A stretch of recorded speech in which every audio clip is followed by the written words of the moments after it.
Whether you're thinking of having kids today or becoming a parent in the future, many are aware that fertility declines as you age. So when should you have kids, and is there anything you can do to beat your biological clock? A woman's first period is generally around age 12 or 13, but most ovaries don't start releasing eggs until a few years after this. In fact, a woman's peak fertility isn't actually until her early or mid-20s. Unlike males who are constantly producing new sperm, females have a finite number of eggs. But don't worry, by puberty you have around 300,000, way more than the 300 to 400 you will release in your lifetime. However, popular statistics show that after trying to conceive for 1 year, a 30-year-old woman has a 25% chance of not conceiving a live birth. This increases to a 44% chance at 35 and 66% chance at 40 years old. But most of this data comes from a 2004 journal looking at French birth records from 1670 to 1830. It's safe to say that a lot has changed for the lives and health of women since before the age of electricity, antibiotics, and reliable food supply. It also doesn't account for the amount of sex couples we're having and the fact that sex drive tapers off as you age. Modern studies present a more optimistic look, with the percentage of women unable to conceive within a year of unprotected intercourse at 13 to 14% for women aged 27 to 34 and 18% for women aged 35 to 39, still showing declining fertility, but much better odds than the historical data suggests.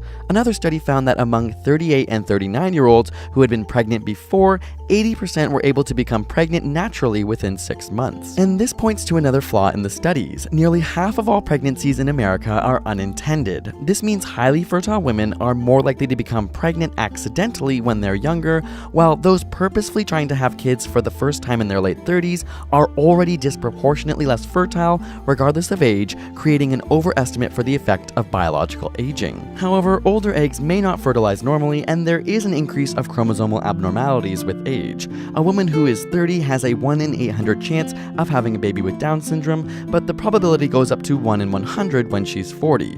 Granted, that's still only a 1% chance. But what about men? Many assume male fertility is limitless, with some famous examples like Charlie Chaplin having kids up into his 70s. And while men do continually make new sperm, the more a cell divides, the higher probability of genetic mutations. By the time a man reaches 50, the cells that create his sperm have gone through over 800 rounds of division and replication. As a result, older fathers carry increased risk of children with schizophrenia, autism, cancer, a form of dwarfism, neurofibromatosis, and even skull and facial abnormalities. On top of this, even among young men in the Western world, sperm counts have dropped over 50% in the last 40 years. The impact and importance of this is yet to be determined, though. Of course, there's more to raising children than biology. Anecdotal accounts point to younger parents having more energy, but older parents having more maturity and financial stability.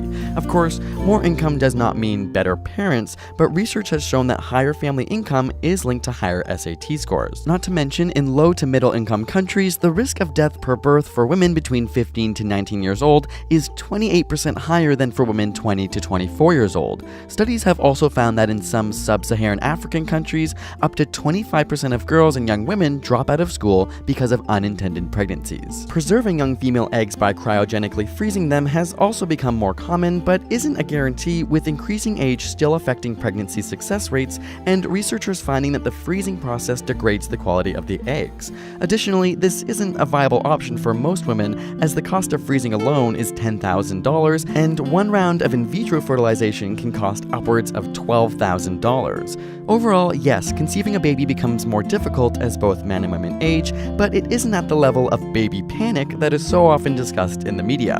Individual fertility is very variable based on genetics and lifestyle, and the best time to have kids is a very personal decision, as is having kids at all. Special thanks to the Bill and Melinda Gates Foundation for supporting this episode. Even though the world is on an incredible path of progress, it's important to remember that progress isn't inevitable. That's why the Gates Foundation has created a Goalkeepers Report, which will help raise awareness, accountability, and drive action for a better future. Did you know that the number of mothers who die during childbirth has been halved in the past generation? The Gates Foundation wants to ensure continued healthy lives and promote well-being for all ages. Click the link in the description to read the report and see the progress being made. And subscribe for more weekly science videos every Thursday.